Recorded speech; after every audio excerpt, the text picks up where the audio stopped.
A new episode of Fractured Reality, hosted by yours truly, is available now over at Erie.fm, but it's only for premium members. The episode features encounters with real-life glitches in our world, specifically a glitch where a pilot is told there is someone on board who simply does not exist. Catch the disappearing person at 35,000 feet on Erie.fm right now, members only. Sign up to be a premium member for tons of extra stories only for my supporters. Or just head over to listen to all your favorite EerieCast shows in one cozy place. We're taking creepypasta submissions right now for a contest until the end of May. First prize gets $1,000, second and third get $300. To participate, go to erie.fm/contest, make sure you have an account and log in, and send us your best original and scariest creepypasta. Looking forward to it.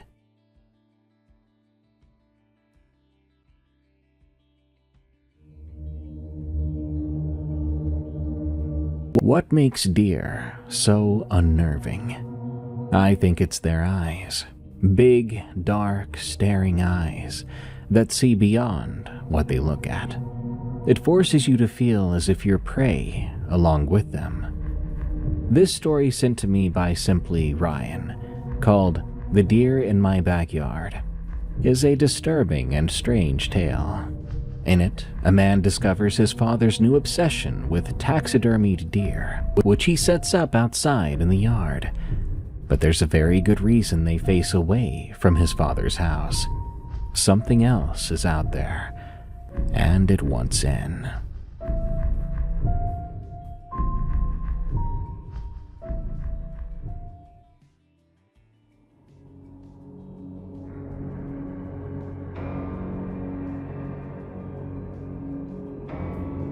My father took up taxidermy when I was about 10. He had been a hunter since he was a kid. He loved going out alone before dawn and coming back at mid-morning with a deer on the front of his truck and a thermos of coffee that had gone cold by then, which he'd never finished. He started doing his own shoulder mounts to save the cost of paying the taxidermist in town, and the first few were, well, I'll just say rough. The eyes always looked demonic. That's the way I'd put it, and he hated it when I said that. The ears also were lopsided. But he kept at it. By the time I was a teenager, he was doing other people's deer too, for $50 a head, and he was reasonably good at it. I mean, he never made his living off of it, but he had a sideline for years. He stopped hunting about 18 months before any of what I'm going to tell you. He didn't say why, never did. I asked him on the phone one Sunday, and the most I could get him to say was he got tired of it. I asked him a couple of weeks later, and he said the same thing. So I just didn't ask anymore. He was 68 by then. I figured he had earned the right to be tired of anything he wanted to be tired of. When I was a kid, I spent hours in the garage with him while he worked. I would sit on a stool in the corner and watch him and ask him questions about what he was doing. Sometimes so many questions he would get a little bit irritated. But most of the time, he was game. He would tell me about which side of the hide to flesh first, and how to set the ear butts, and what the difference was between a tanning agent or a preservative. He let me handle the fleshing knife when I was 11, and he let me attempt my first mount when I was 14, a squirrel I'd killed with my BB gun. It wasn't very good. A cousin of mine called it Frankenstein's squirrel, but my dad told me I would get better at it if I kept at it. I didn't keep at it. By the time I was 16, I'd moved on to cars, music, and of course, girls. So the garage was his alone again. He never seemed to mind too much. He just kept doing his work. I'm his only son. I have a sister who lives in San Diego and has not been back to see mom or dad in 4 years. My wife and I live about 90 minutes from the place I grew up, in a small house I bought before we got married. My wife does clerical work. I work in motor vehicle parts. We have 2 boys, who I'll call C and E. C is 11 and Eli is 7. I hadn't been back to my dad's house in about a year when my mom fell. She had been carrying laundry up from the basement. She missed the second step from the top, and she came down on her left hip on the landing. Dad heard her fall and ran to her. Turned out her hip was broken in 2 places. They had her in surgery that night, 3 days in the hospital. The orthopedic surgeon told her she would need 6 to 12 weeks of careful recovery, and she would not be able to use stairs or carry anything heavier than a coffee cup, and she would need somebody around for the first month or so. Now, Dad was capable of helping her with most of it, but he was 69 and had his own bad knee. Truth was, he wasn't going to be able to bend her socks on for her or get her in and out of the tub, and that's just a couple of basic things. My wife and I discussed it heavily one night. She worked for the school system and had the summer off. The boys had summer break too. I had some vacation banked and FMLA available, so we agreed to go up for 3 weeks. After that, we convinced my sister to fly out from San Diego for a week. After that, we would have to figure out home care if Mom still needed it. The house had 2 spare bedrooms. It would work. It wouldn't be fun, but it would work. I called Dad the next morning to tell him we were coming. He said good and that he appreciated it, and that he'd see us Friday. Now, the 2 of us had been having phone calls every 2 or 3 weeks for the past year, and he never really talked about much, so I wasn't really prepared for what I saw when I got there. My dad's house is at the end of a gravel road 3 miles off the state highway.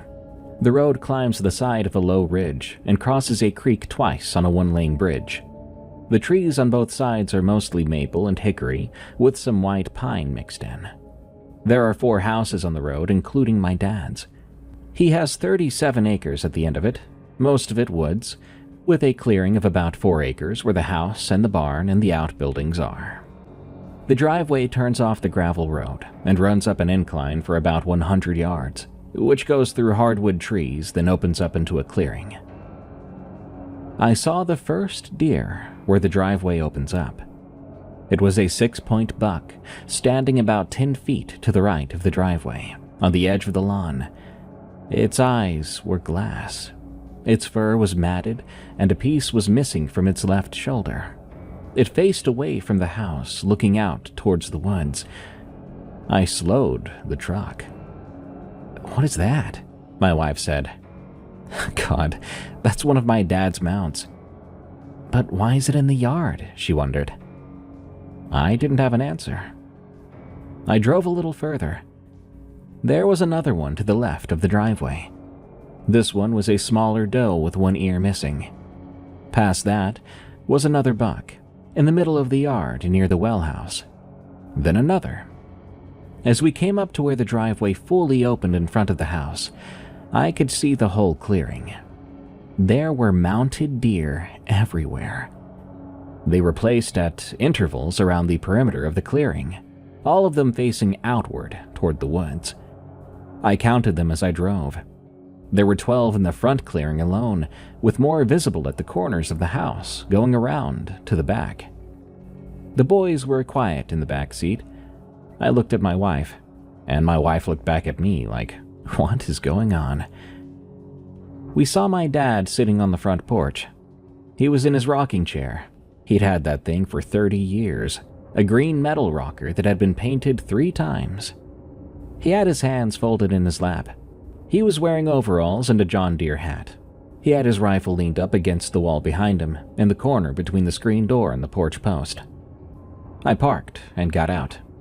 The boys got out happily behind me, ready to stretch their legs. My wife got out and went around to the back of the truck. "Hey, Dad," I said to him. "Son?" He sounded a little hoarse. He stood up from the rocker. He came down the steps slowly, meeting me at the front of the truck. He gave me a big hug.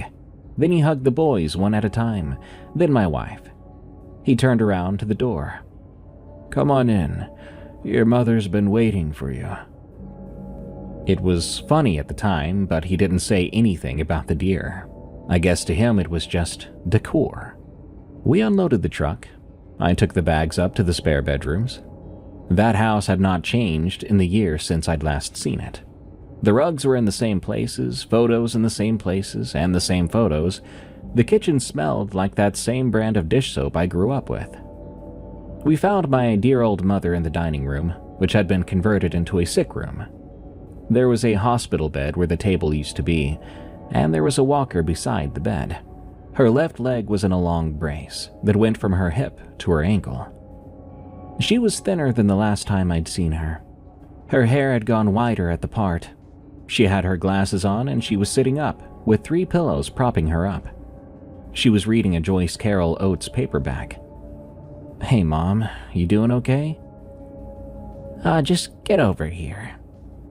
I leaned down and she put her arms around my neck and held on for a while. The boys came in behind me. She got C's face between her hands and then E's. She held my wife's hand after that. "Oh, I'm terribly sorry about all this fuss," she said. "Oh, don't be." I gave her a smile, letting her know it was all right. "I am sorry, though." "Mom, stop. If you don't have family, who do you have?" I repeated the phrase she had told me when I was a kid. Thing is, she didn't mention the deer either. I asked her how she was feeling exactly. She told me about the surgery and the rehab schedule and the medications she was on. She told me what the physical therapist had said about her recovery.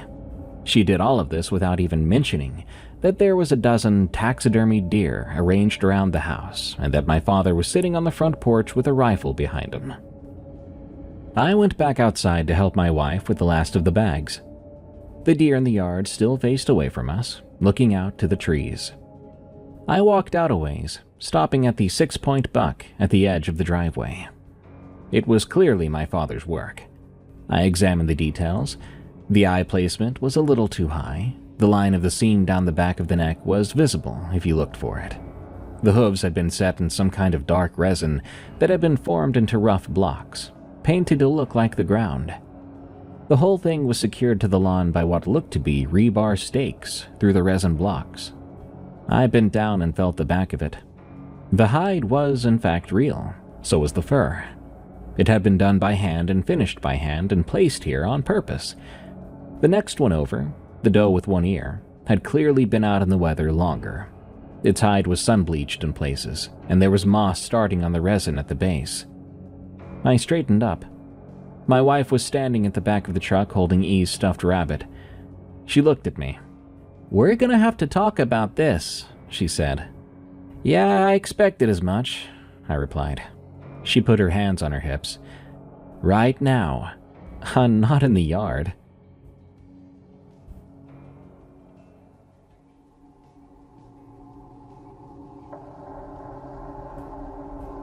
The first night I asked my dad about the deer.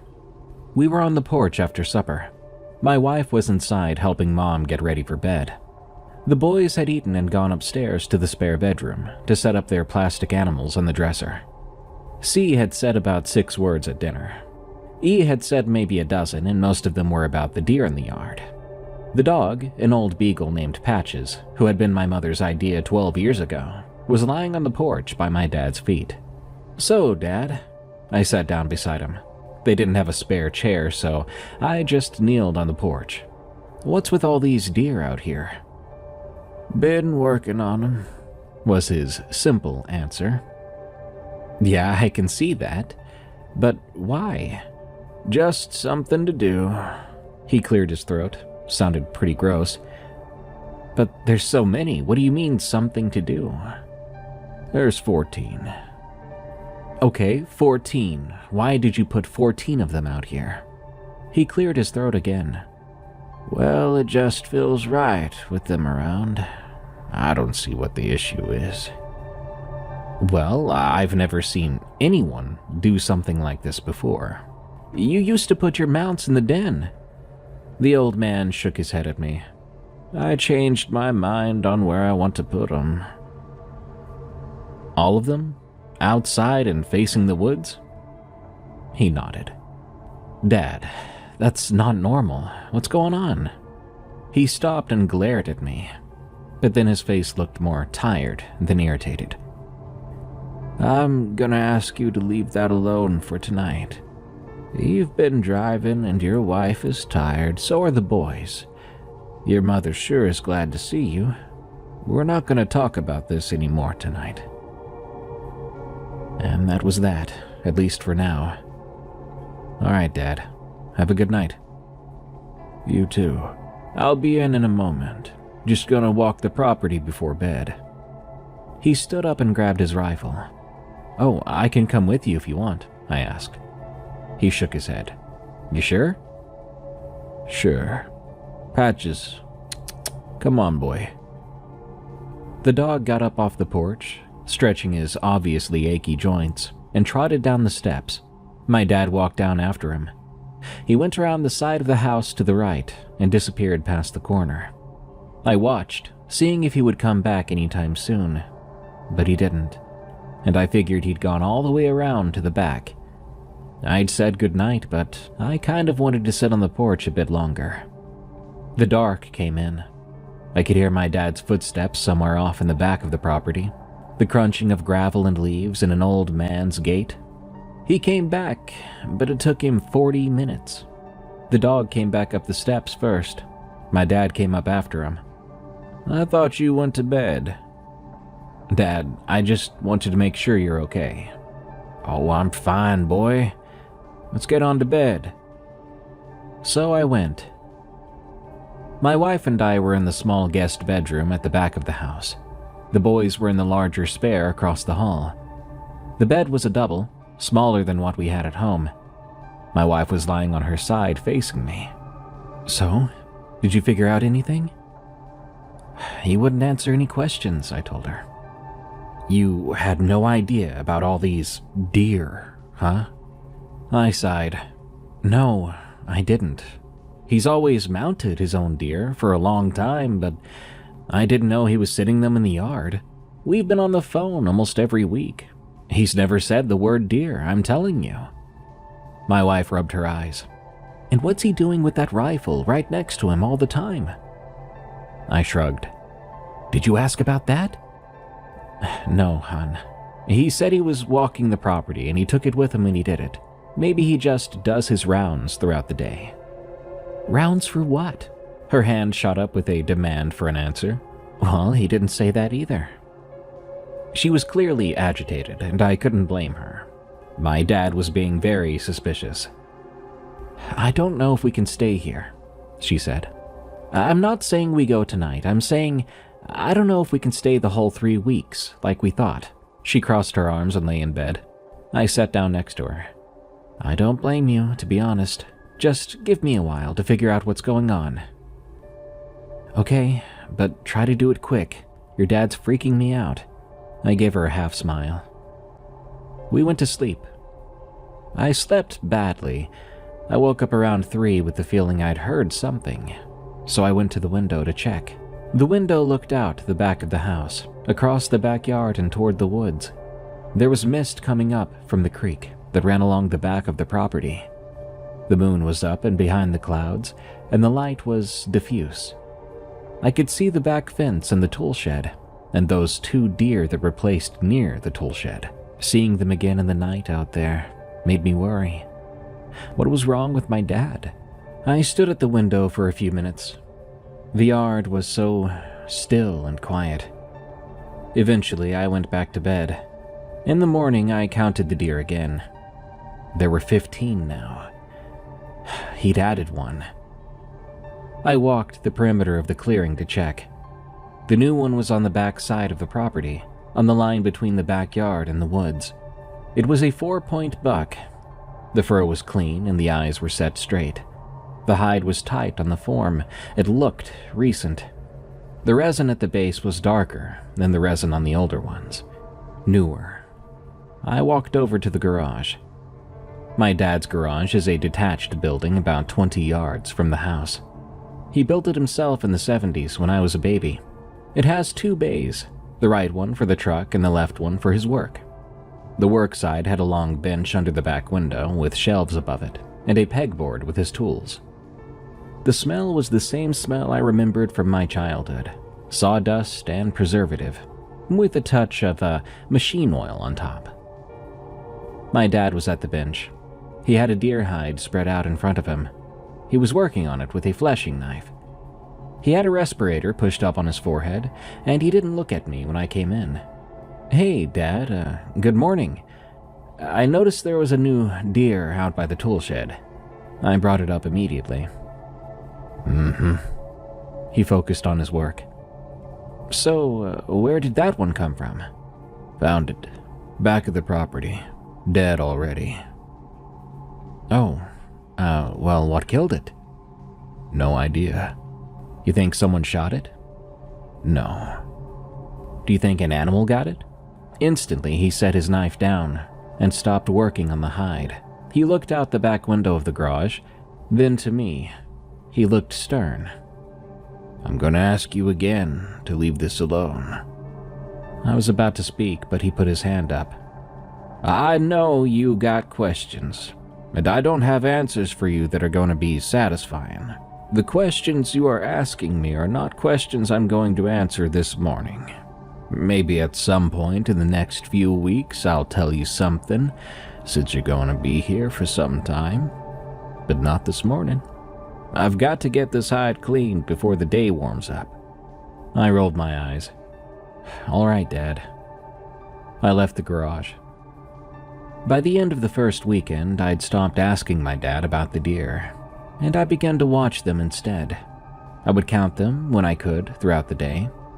The count went up by 1 on Saturday night, and it went up 1 more on Monday night.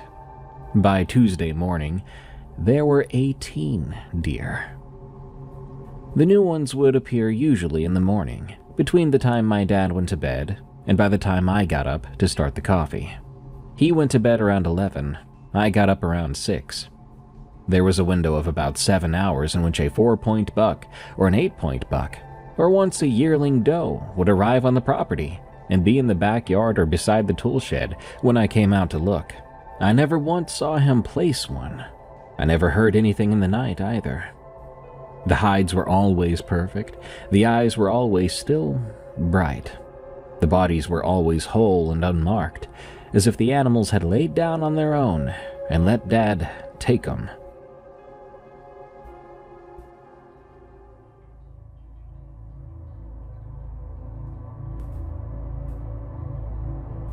Our boys were acting different. E was outside most of the days.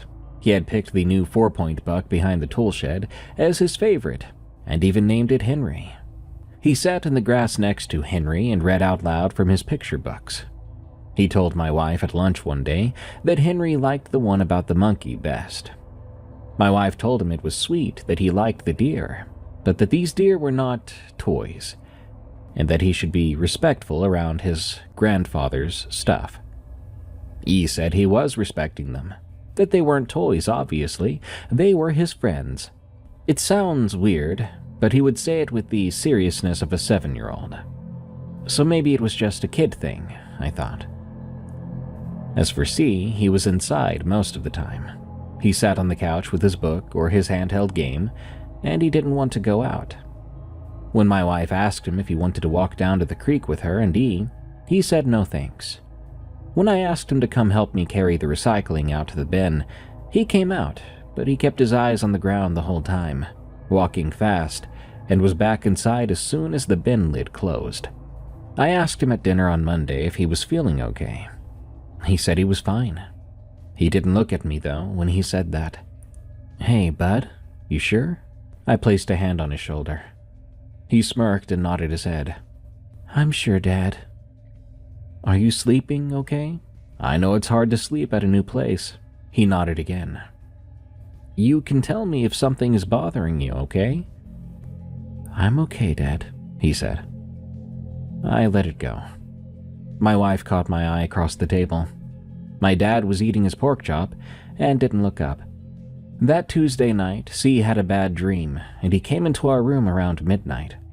He stood in the doorway in his pajamas, and my wife sat up, saying, "Come here, baby." He came over. He sat on the edge of the bed, and my wife put her arm around him. "Was it a bad dream? Tell me what it was about." He stared at the floor, and he said something really creepy that I tried not to take too serious. "There was a man in the woods. A tall man." "Tall like how, honey?" "Tall like a tree?" My wife looked at me over his head. Well, what was this tall man doing? He was looking at me. From where? From past the deer. He was past the deer in the yard. He was just standing there. The deer were between him and me. Was he doing anything else? No, he was just looking. But I could feel him looking, even before I saw him. I knew somebody was looking, and then I looked and he was there. My wife pulled him closer, rubbing his back. It was just a dream, baby. He nestled his head into her chest. I know, Mom. You want to sleep with us tonight? Can I? They both looked at me. With a grin, I nodded. He climbed into bed between us. He went to sleep faster than I expected. I lay there in the dark for an hour after that, listening to him breathe, and listening to this house, and of course, making sure I heard any noise that might come from outside. The mist had come up from the creek again. I could see it through the curtain when I turned my head. I went out on the porch around 2 a.m. My dad was already there. He had the rifle across his lap now. He rocked in his rocker like usual, not looking at me when I came out. I asked him how long he'd been out here so far. He just gave me basic answers like, a while. Said that nothing's happened so far, even though I'm not sure what something might be.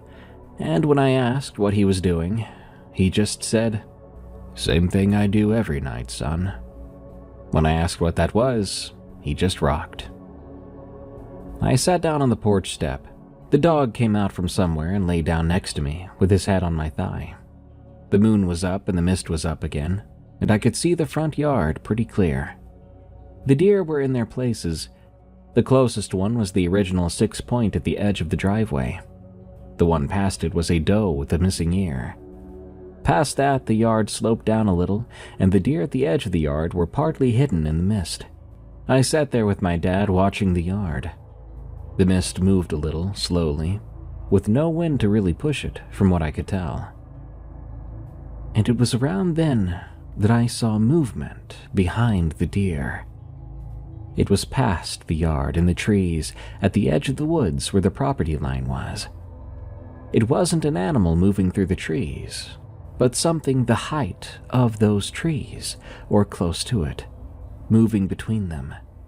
I saw the shape of it go behind one trunk, then come out on the other side. The shape was the shape of a man, except twice as tall as a man. It did not come out into the yard, but it stayed in the trees. I lost it in the mist after a few moments. Immediately, I looked back to my dad. He was watching the same direction I'd been watching. He gripped the rifle in both hands hard, but he was not yet pointing it. He was just holding it across his lap with both hands tightly. You saw that, right? I asked him. He nodded, then said, "Go inside." When I tried to speak up, he shook his head at me and said more sternly, "Go inside now." The way he commanded me then made me feel like a kid. I listened.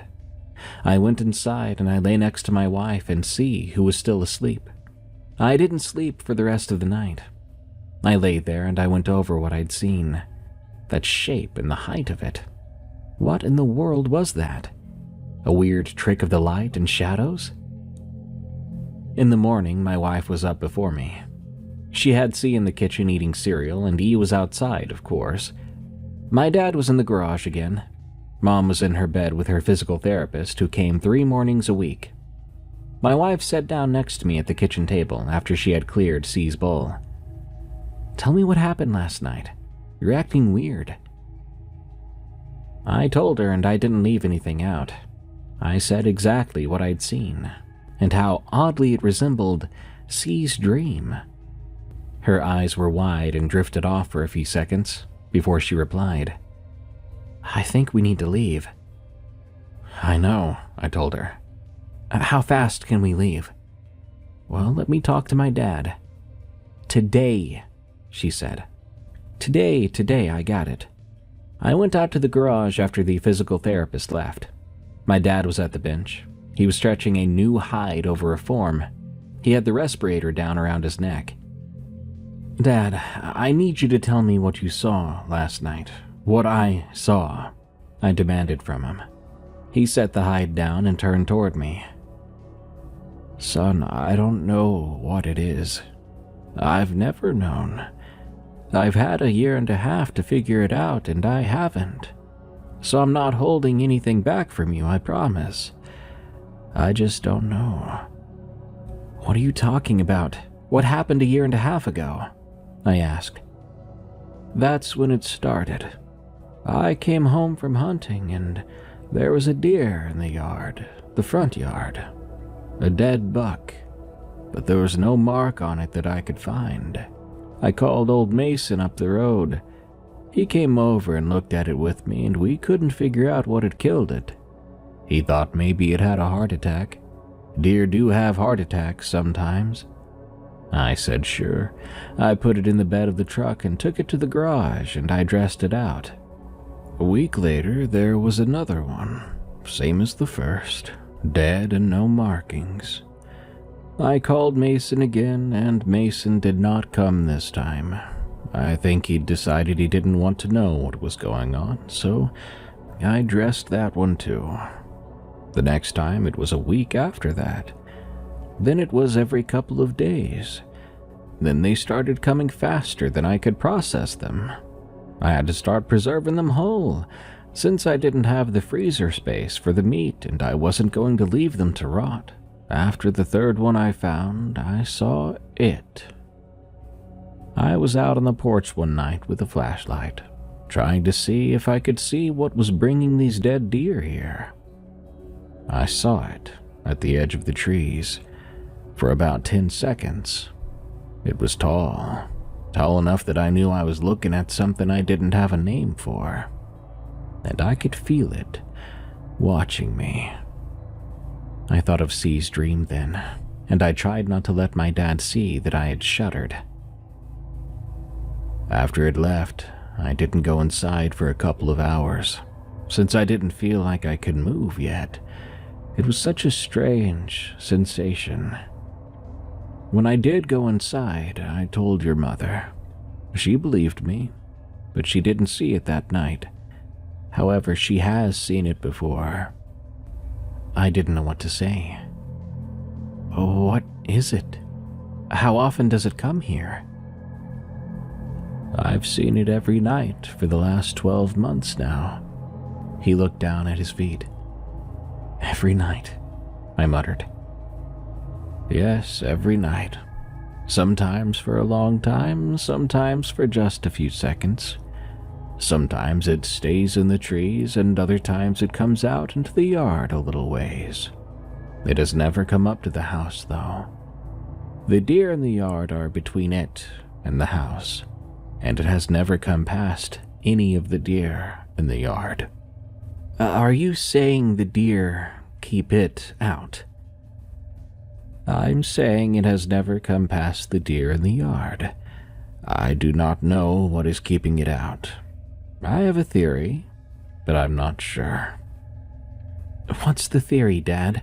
This sounds insane and serious." I was starting to grind my teeth from stress. "It leaves me the deer. I do what is to be done with the deer, and I put the deer in the yard. The deer stays in the yard, it stays in the trees. We have a kind of arrangement, even if neither of us has spoken about it out loud, since I cannot speak to it, and I don't even know if it can speak. I'll tell you one more thing. Then I'm gonna need to get back to this hide. There was a stretch in February when it did not bring a deer for 9 days. I don't know why. I had run out of work to do, so I cleaned up my garage and I sharpened my knives. I waited. On the 6th night, I saw it standing in the front yard. Not in the trees, but in the yard, about 40 feet from the porch. It stood there for about an hour. I sat on the porch with the rifle and I watched it, watching me. After an hour, it went back into the trees. The next morning, there was a deer behind the well house. I do not know what was different about those 9 days. I do not know what brought it closer or what put it back. I've stopped trying to figure out what makes it do what it does, and I just do the work it leaves. Dad, this sounds crazy. I would be sitting here calling you crazy if I hadn't seen it myself. C has been having dreams about it. My dad looked worried then, but I continued. My wife wants to leave today. You should leave today. I've been waiting on you to say that, to be honest. You should leave too, with Mom. I'm not gonna leave. This is my house. Your mother's in this house. I'm not gonna leave my house since something has set up shop in the trees. I'm gonna do what I've been doing. If I have to do it for another year, I'll do it for another year. If I have to do it for 10 years, I'll do it for 10. What does Mom think about this? I asked. As I said, your mother has since seen it at least once. Your mother knows about it, has known it for at least a year. Your mother and I have talked about this between ourselves, and we've made our decisions.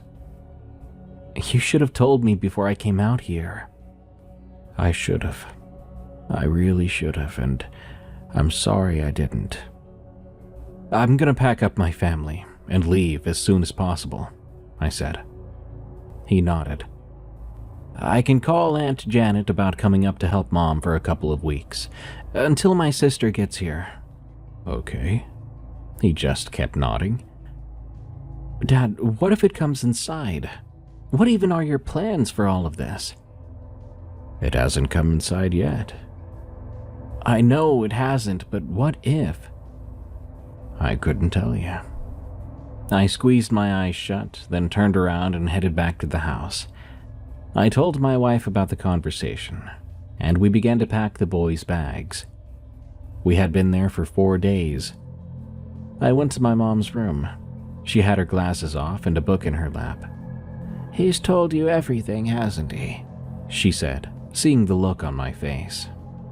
Yep. Why didn't you tell me? Why didn't either of you tell me?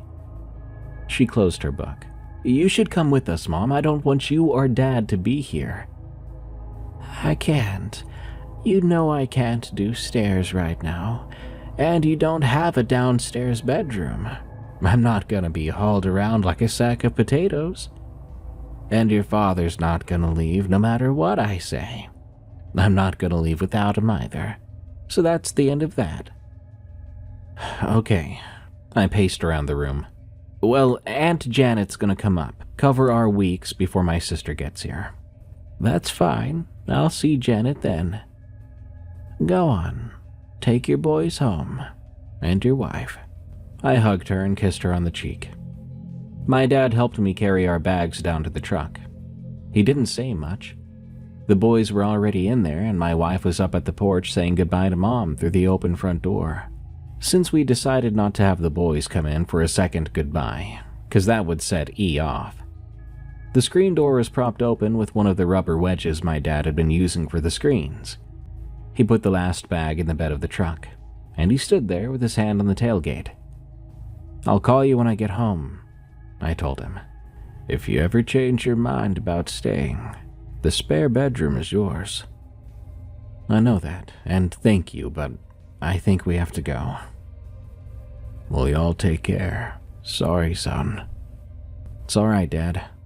Love you. He pulled me into a hug. My wife came down the steps past him and got in the truck. I got in too. I backed out of the driveway and turned the truck around in front of the house. The deer in the yard were in their places still. My dad was on the porch in his rocker then. He started to cry when we got to the end of the driveway. He wanted to bring Henry home with us. I told him Henry had to stay with Granddad. He kept crying for 20 minutes after we got on the gravel road. By the time we hit the state highway, he was quiet, looking out the back window. C sat in the front passenger seat next to me. My wife was in the back with E. Suddenly, my wife asked the boys if they wanted to stop at Wendy's. So we stopped at Wendy's, and the boys ate, and we drove on. We got home around 8 that night. I carried E up to bed since he had fallen asleep in the car. C went up by himself. He hugged me at the bottom of the stairs first, which he hadn't done in over a year. I held on to him for a few seconds. I enjoyed that. Then he went up. My wife and I sat in the kitchen, not saying much, but we had a glass of wine each. She went to bed before I did. I sat at the kitchen table for another hour, then called my dad. I told him we were home. He was happy about that, and said that Mom was sleeping at the moment. I let him know I'd call him tomorrow, told him to be careful. As promised, Aunt Janet came up that next week. She's my mother's younger sister, 65 and divorced, and retired. She stayed for 10 days. After that, my sister finally arrived, and she was there for the rest of my mom's recovery. My mother was back on her feet by the middle of the summer. She used a cane for another couple of months. By fall, she was walking the property without any help.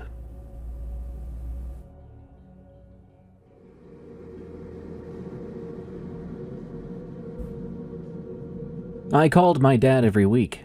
He didn't bring up the deer, and neither did I.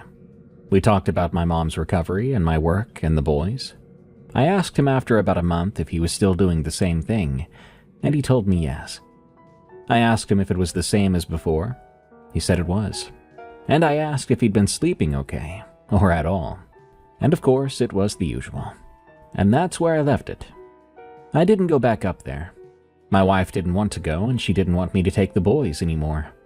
We talked about having Mom and Dad come down for a long weekend once Mom was strong enough to make the trip. But my mom didn't want to leave the house for that long, and Dad would not leave it at all. So we kept it over the phone. C was different that summer and into the fall. He slept with his door open and the hallway light on. He didn't want to be alone in the basement to do laundry. He was sleeping with the door closed again by the middle of fall. He never asked me about the tall man, and I think he made a decision at some point that he was never going to ask, that he wanted to try to forget it. E took longer. He talked about the deer for weeks after we got home, then about Henry the deer specifically. Henry liked the picture book about the monkey. Henry liked the song E's first grade class had learned about a frog. Henry was a good listener. My wife told him gently after a while that Henry was at Granddad's house, and he could think about him, but he had to do his other things. E said okay, but I'm not sure we got through to him. He drew Henry at school. He drew Henry standing in our backyard, even though Henry had never been in our backyard. He drew an outline around Henry that was the shape of a person who was bigger than the deer, as if the person was made of mist or air. His teacher called my wife about these drawings, and my wife told her E had been at the grandfather's house and his grandfather did taxidermy, that we thought this was his way of processing it. The teacher bought that. I say bought, but really a lot of that is true. About 3 months after we got home, he said something weird, something that worried me. It came out of nowhere. I think it would be nice not to have any insides, like Grandpa's deer, like Henry. My wife and I both stopped eating. Buddy? I said. Why would you think that would be nice? 'Cause then you don't have to be scared of anything getting at your insides. I gulped. E, nothing's gonna be getting at your insides, son. I just think it would be nice, he smiled. I'm not saying I want it. I'm just saying it would be nice. My wife asked him if anything was making him scared lately, and he said no. She asked if anything was making him think about these insides, and that was a no as well. He went back to his spaghetti, and he didn't bring it up again. Not that I know of. One evening, I got home after 6. My wife had made meatloaf. The boys had already eaten. C was in his room with his books, and E had asked if he could play in the backyard for a while, before his bath. My wife told him yes. It was already dark by then, but our backyard was inside the porch light, and Eli was a kid who liked being outside. We'd been letting him have his half hour before bed since we got home. My wife called him in for his bath around 7:30, but he didn't come. She called again, then she went to the back door and called him from there. He still didn't come. Aggravated, I got up from the couch. I don't like it when the boys disobey their mother. I went to the back door. E was standing in the middle of the backyard with his back to me. He was facing the line of trees that separates our property from the property behind ours, and he wasn't moving. "E, you okay, bud? Mom said to come inside." "Yeah, Dad," he said without looking at me. "I'm coming." But he didn't move. "Right now, E, okay?" "I'm coming," he said. He stood there for another few seconds. Then he turned and walked toward me. He was a small shape inside the circle of the porch light. He came up the steps, and he looked up at me as he walked past into the kitchen. "Henry's home," he said. "What?" I went out into the yard. I was flabbergasted. The deer was at the back edge of our lawn, where the grass ends and the tree line starts. It was facing the house. It was Henry, sure enough, just as I'd remembered him from Dad's house. And now his resin block at the hooves was anchored into our lawn, using the same rebar stakes that I'd seen at my dad's. I walked up to it, and I stood in front of it. This was brought here and placed here. It was facing the back door of my house, and there was only one person that could do this. I walked around the side of the house. There was a mount in the side yard, too, between our house and the chain-link fence that separates our property from the neighbors. This one was a doe, also facing the house. Then I walked around to the front. Another one in the front yard near the mailbox, also facing the house, and another one at the corner of the lawn near the driveway, facing our house. I walked the entire perimeter. There were 6 in total, placed roughly evenly around our quarter-acre lot. 2 in back, 1 on each side, and 2 in the front. Every one of them was anchored in the lawn, with the same resin and the same stakes, all facing towards our home. I went back inside. My wife was at the sink rinsing E's spaghetti plate from earlier. He'd eaten after going back in. I must have been out there for about 20 minutes. "Hey, babe, are you okay?" "I think we need to take the boys upstairs," I told her. She looked at me with an eyebrow raised, but she didn't ask a question. She dried her hands in a hurry and went to the foot of the stairs, calling for C. C came down. She put her hand on his shoulder and steered him back up the stairs. Then she picked up E, who was sitting on the kitchen floor with one of his plastic horses, and carried him up after C. I went to the kitchen phone and called my dad. "Dad, what in the world?" I said as soon as I heard him pick up. "What's wrong?" "Your mounted deer appeared in my yard. Did you do this?" Immediately, he sounded very concerned. "Son, I haven't moved any mounts off my property. Are they facing toward the road?" No, Dad, they're facing toward the house." I could hear him swallow deeply from the other end of the phone. "Listen to me very carefully. You need to turn those deer around. Right now. As fast as you can. Do you understand?" "I hear you." I heard my wife make a sound at the top of the stairs. It wasn't a scream, but it was almost one. The boys were behind her. She pointed to the street. I looked outside. I could barely breathe. "Dad, there is no street. I'm looking out the window right now. There is no street anymore. No neighbor's house, nothing out there beyond the yard." "Okay, I'm getting the truck right now. I'll be there in an hour. Do not go outside." He hung up. Oh God, I thought. I ran up the stairs 2 at a time. My wife was at the top with E on her hip and C behind her. C had his hand on the back of her sweater. He wasn't looking at anything. His face looked like it had gone slack. I called them downstairs to the living room. They came. E was wriggling around and asking to be put down. He was saying he had to go back outside, saying he had to see Henry. My wife was holding him with both arms, saying no, he could not do that. We got them both to the living room couch. My wife sat down with them. E was crying and twisting, and C was sitting next to her, so motionless and emotionless. It was then that a long, low moaning sound came from outside, like a sick and dying cow.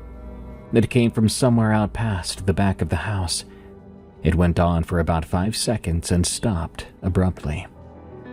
A moment later, another moan came, this one out past the front of the house, deeper than before.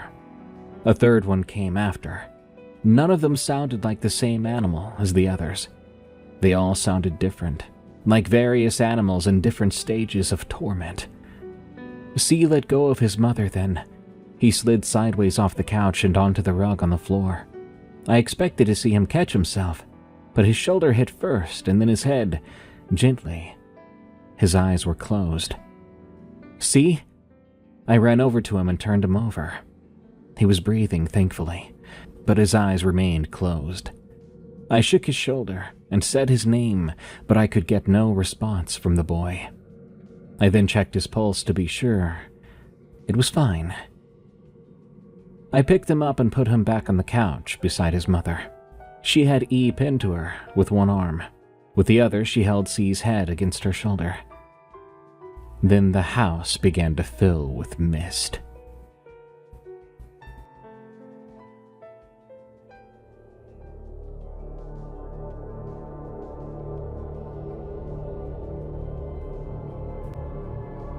The mist was coming in from the bottom of the back door. I saw it from the living room through the doorway in the kitchen. It was thin. It curled up off the linoleum and crept across the kitchen floor toward us in a slow line. I went to the bathroom and got the bath mat. I rolled it and jammed it against the bottom of the back door. I then went to the front door and did the same with the rug from the entryway. The mist that was already inside did not retreat. It stayed where it was, low and slow, an inch off the floor. E had stopped crying. He was looking at the back door from his mother's lap. His face had a calmness to it, and I did not like that. "Mommy, Henry's at the back door," he said, oddly delighted. No, you stay right here with me, okay?" she told him. "He's at the back door waiting for me." She had to wrestle him a bit to keep him from going. "You're staying right here." "Mommy?" "No, stay." The moans were constant now. They were coming from every direction around the house and did not let up. There was always at least one of them going. Sometimes two of them overlapped. These random animalistic sounds. I went over to the front window. I saw it there, standing at the edge of our yard. It was the shape I'd seen at the edge of my father's trees, except now it had nothing to compare itself to. There was no forest out here. It was just a shape in the absence past where the yard ended. It was taller than the streetlights would be on a normal night. It was the height of the second story of a house. It was facing us. After a few seconds, it took a step. It came onto our lawn. I went to the side window in the dining room. There was a shape there too, at the side edge of the yard. It was stepping onto the lawn at the same time. I went to the back window. There was a shape at the back edge of the yard too. I don't know if it was the same shape in 3 places at once, or 3 different shapes. Don't know why I bothered. This thing made no sense. E was off his mother's lap suddenly, running across the kitchen toward the back door. "E!" he kept going. "E, stop!" I called to him. He had his hand on the doorknob, and he was turning it. I got to him in a heartbeat and pulled him off the door. The door came open about an inch as I pulled him off. Mist flooded in through that inch, and the second the door was open, this mist was so much thicker, and it brought with it a sort of smell, a smell like dead animal. I shut the door quickly and threw my weight against it. I got E under my left arm, and he was screaming and fighting me, screaming for Henry, saying over and over that Henry was at the door waiting, and we were being rude not to let him in. The figure at the front window was halfway across the front yard now. I could see it through the living room window from where I was holding the back door shut. It was walking at a steady and calm pace. No hurry, whatever it was. The mist was now up to my knees. Tears welled up in my eyes. I didn't know what to do. That was when the figure at the front of the house stopped, right at our front porch. It leaned over, and it put its face to the front window. I turned away. I did not want to look at that face. I had my back to the window, and I had E under my arm, the back door at my shoulders. I saw the bottom of the thing's figure framed in the front window when I looked. That had to be its legs. The legs were man-like, but stretched. The skin looked gray and wet, and the feet were bare and stretched too. I'm so glad I never saw that face. It continued to bend down, putting its face level with the window perfectly, and I kept looking at the floor. I heard it tap at the window then, so it had fingers, I assumed, but I did not look. The thing tapped 3 times. Was that its way of knocking? Another form was at the back door too. I could feel it through the door against my back, a pressure on the door. Light, but present. Not yet pushing. I doubted I could overpower something like that. The moaning was at a fever pitch. My wife was screaming. C was unconscious. E was screaming at me to let him go outside to Henry. And I think I was shouting, but I couldn't hear myself anymore. All at once, sunlight broke through the windows, and all the noises stopped. I looked up. I could see through the window and past the yard. No more void. It wasn't even night anymore. "What just happened?" my wife asked from the other room. I could barely answer. I don't know." We stayed where we were for several minutes. There was no telling what was going on. Was it getting better? Getting worse? Was it a trick? I carried E to the couch and laid him next to his mother. He wasn't frantic anymore all of a sudden. Whatever had possessed him was gone, and he looked confused, even scared. I went to the front door then. I pulled the rug away from the bottom of the door, and I opened it. There I saw my dad's truck in the driveway. It was parked at a weird angle, as if he had stopped in a hurry. The front tire was up on the lawn, the driver's side door standing open still. I could see from there even the keys were in the ignition, and the dome light was on, dim in the morning sun. In the passenger seat was his John Deere hat. Henry, the deer, was beside the truck. Henry was now facing the other way, facing out toward the street. The resin block at his feet had been pulled out of the ground and reset. The grass around the block was disturbed and torn. Whoever had done it in a hurry. I walked around the house. The other 5 mounts were still facing the house, still facing us. It was only Henry that had been turned. Henry, who was by my father's abandoned truck. I could breathe again. The street was back, the neighbors' houses were back, the sun was here. The only thing that wasn't here and back to normal was my dad. The police were called, and I called my mother, pleading that he was somehow there, that maybe his truck had made it here on its own accord. But no, he had done what he said he would do. She said that he had driven down in the night. She knew that we were in danger, but she didn't know the exact situation. And I told her the truth, that his truck was here, but he was not.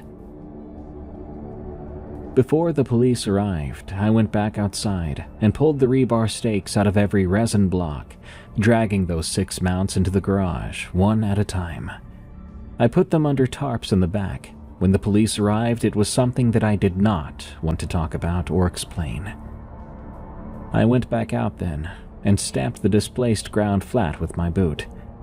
Then I went back in and I sat with my family until the officer arrived. We could not speak of the events, obviously, but we told him that Dad had driven down here, and yet we couldn't find him. The officer asked about any memory issues, how mentally aged he was, but I told him the truth. My dad was healthy, stable.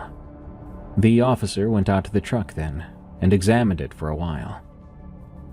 The authorities searched for my dad.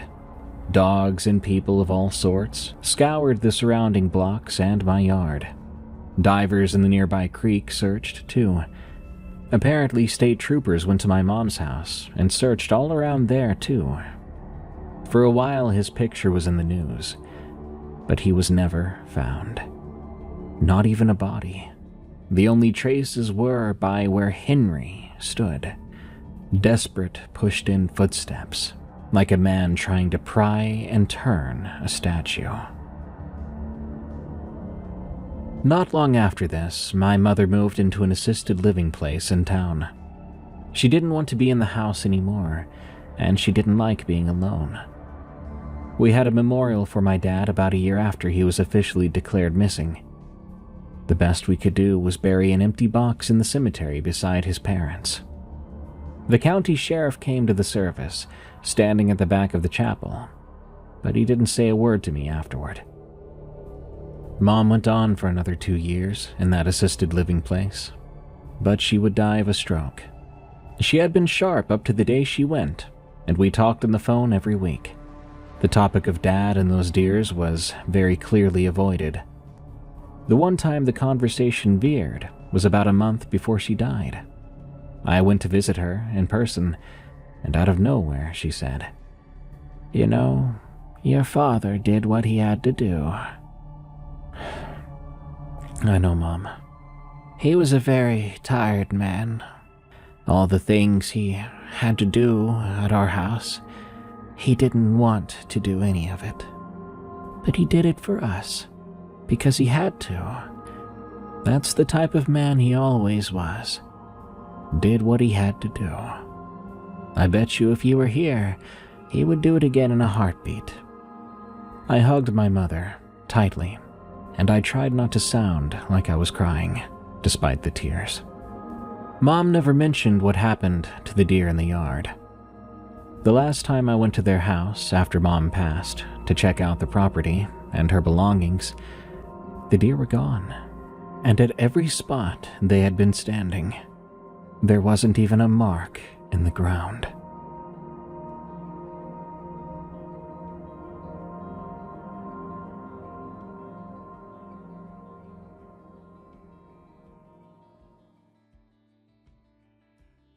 I hope whenever the worst happens, if it happens, I can be that kind of dad, ready to lay down my life, meet my fate for the sake of my children and family.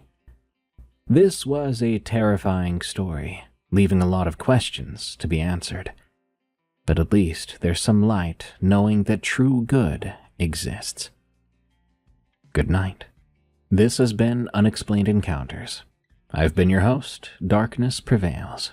You can find me on X at Dark Prevails, and you can send me your true stories of the unexplained at darkstories.org.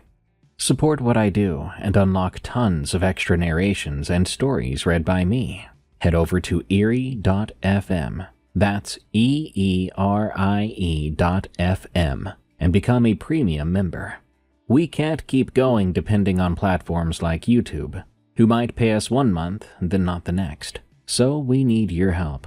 We need as many people as possible to become premium members, so that we can be independent and create even more amazingly terrifying content for you. Plus, you get a ton of bonus goodies and more new bonuses every week for members only. Head to eerie.fm. You can go there for free too, and enjoy every EerieCast show in one spot. Thank you. Until next time, everyone, stay safe out there and stay creepy, because this world is a strange one.